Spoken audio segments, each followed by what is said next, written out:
Saudara-saudariku yang terkasih, salam sejahtera bagi kita semua. Kembali bersama saya, Pastor Posinus Gula OWC.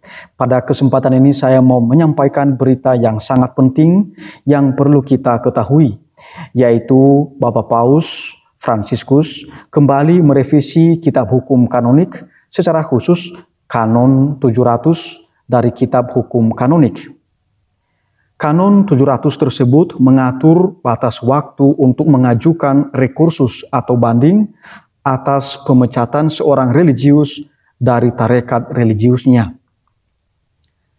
Dalam kitab hukum kanonik 1983, Kanon 700 itu menegaskan bahwa dekret pengeluaran atau pemecatan seorang religius dari tarekat religiusnya tidak memiliki kekuatan hukum tanpa dikukuhkan oleh tahta suci jika anggota tarekat religius berhukum kepausan dan oleh uskup diosesan jika anggota tarekat berhukum diosesan. Maka proses pemecatan seorang religius yang memiliki pelanggaran berat lahiriah dapat dibuktikan secara yuridis dan memiliki imputabilitas atau dapat dipertanggungjawabkan pada waktu itu cukup lama.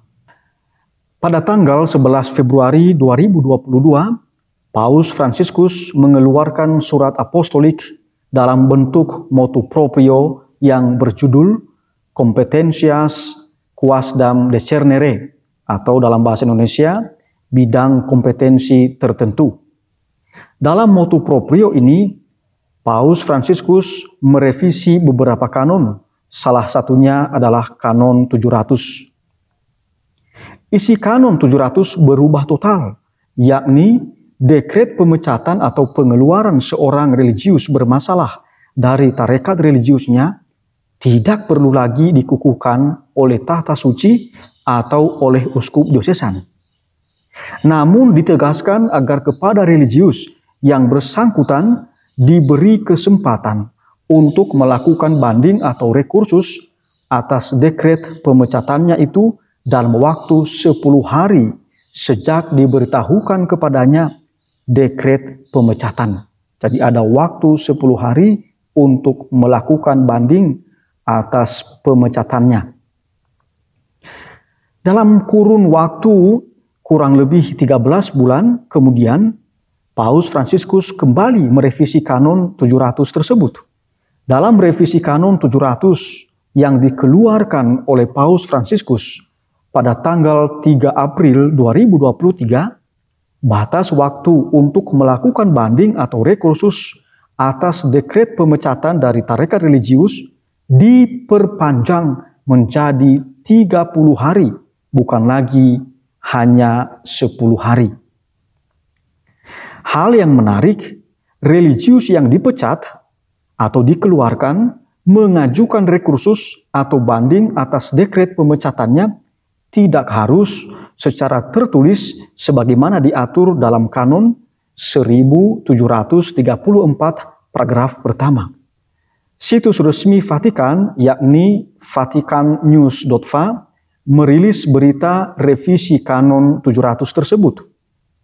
Dalam berita Vatikan tersebut ditegaskan bahwa perpanjangan batas waktu pengajuan banding atas dekret pemecatan dari tarekat religius merupakan perubahan yang berusaha untuk menjamin hak-hak orang yang dipecat atau orang yang dianggap bermasalah.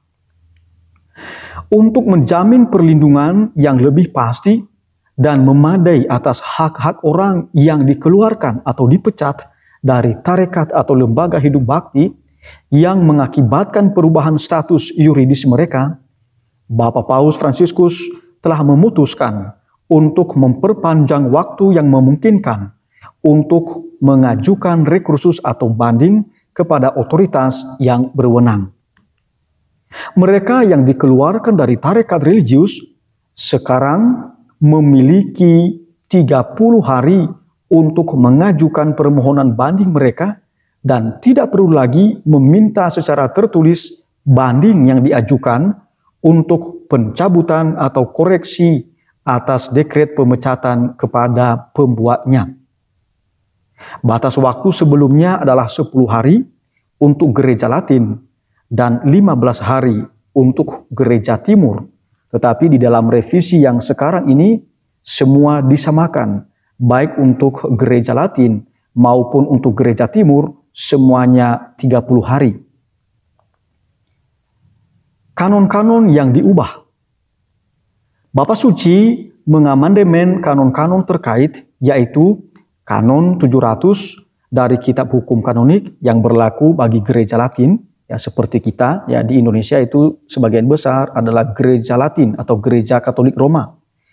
Dan Kanon 501 paragraf kedua dari Kitab Kanon Gereja-Gereja Timur, dengan sebuah surat apostolik yang dikeluarkan dalam bentuk motu proprio yang ditandatangani pada tanggal 2 April di Basilika Santo Petrus, Vatikan, dan diterbitkan pada hari Senin 3 April 2023 dan berlaku efektif sejak 7 Mei 2023. Jadi sekarang sudah berlaku.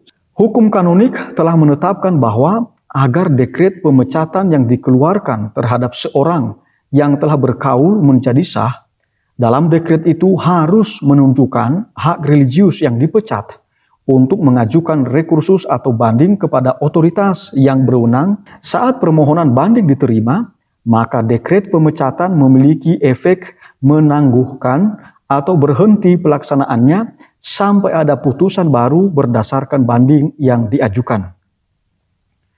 Nah, ini yang menarik adalah alasan perubahan dari Kanon 700 tersebut. Menurut Paus Fransiskus, batas waktu asli tidak dapat dibandingkan dengan perhatian kita terhadap perlindungan hak-hak seseorang. Oleh karena itu, Bapak Paus Fransiskus dalam suratnya menegaskan bahwa modalitas yang tidak terlalu ketat dari syarat-syarat pengajuan rekursus atau banding akan memungkinkan orang-orang terkait untuk dapat mengevaluasi tuduhan terhadap mereka dengan lebih baik, serta untuk dapat menggunakan cara-cara komunikasi yang lebih tepat. Keputusan untuk memperpanjang batas waktu menjadi 30 hari mengatasi masalah ini. Nah, ini alasan dari Paus Fransiskus. Lalu Paus Fransiskus juga meminta kita supaya kita menghormati dan melindungi hak-hak pribadi seseorang. Paus Fransiskus menjelaskan keputusannya dengan mengutip prinsip umum ke-6 yang diadopsi oleh Sinode para Uskup pada bulan Oktober tahun 1967 untuk merevisi Kitab Hukum Kanonik. Adalah bijaksana bahwa hak-hak pribadi dipahami dan dilindungi dengan tepat. Prinsip ini, kata Bapak Paus, tetap berlaku sampai hari ini, memberikan rasa aman dan perlindungan hak-hak subjektif pada tempat istimewa dalam tatanan hukum gereja. Prinsip ini khususnya relevan dalam peristiwa-peristiwa kehidupan gerejawi yang paling rumit, seperti prosedur-prosedur mengenai status hukum seseorang, status hukum seorang religius. Lalu Bapak Paus meminta kita supaya kita menghargai proses. Paus Fransiskus juga mengakui bahaya bahwa prosedur yang ditetapkan oleh Kanon 697 sampai 699 dari Kitab Hukum Kanonik dan Kanon 497 sampai 499 dari Kitab Kanon Gereja Timur mungkin tidak selalu diikuti dengan benar. Prosedur kanonik dalam kanon-kanon tersebut mengatur antara lain teguran atau peringatan terhadap religius secara tertulis atau di hadapan 2 orang saksi. Baru setelahnya dapat melakukan penjatuhan pemecatan yang tegas jika religius bersangkutan tidak bertobat. Lalu memberitahukan dengan jelas sebab pemecatan dan pemberian kesempatan kepada mereka untuk membela diri. Jika prosedur yang memadai tidak dihormati, Bapak Paus Fransiskus menekankan hal itu dapat mempertaruhkan keabsahan prosedur itu sendiri dan perlindungan hak-hak orang yang dikeluarkan atau dipecat dari tarekat religius. Saudara-saudariku yang terkasih, sekali lagi ditegaskan bahwa revisi terbaru dari Kanon 700 tersebut mulai berlaku sejak 7 Mei 2023. Tuhan memberkati kita semua. Amin.